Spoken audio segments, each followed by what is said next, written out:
kuendelea vizuri, naona kila kitu kiko online. Ningependa basi kutangaza rasmi mchango wa mama yetu ambaye anataka kuwania Women Rep.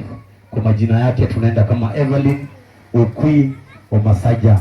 Ameweza kutuma kwa njia ya M-Pesa kwa simu ya journalist wetu Bwana Jaraha shilingi 3,000.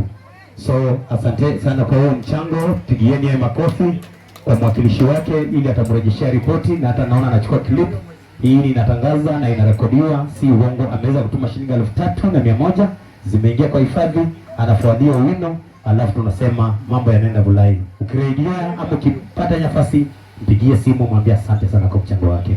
Studio nipe sauti.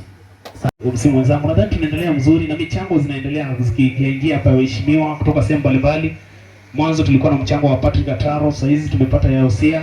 Tuko na mchango wa mama wetu ambaye anawania kiti cha Women Rep Busia County 2027.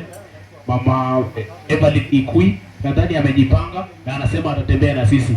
Kwa hivyo wamama, mko na Evelyn? Wapi sauti ya wamama jamani?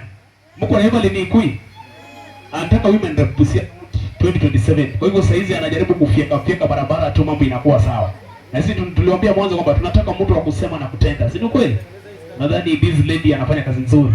Kwa hivyo tutasimama na yeye na tunaomba Mungu azidi kumuongeza nguvu na Mungu azidi kuongeza kazi ya mikono yake. Thank you so much Mama Evelyn Ikui. Wewe umetosha. 2027 Evelyn Ikui, tano fresh. Thank you so much. DJ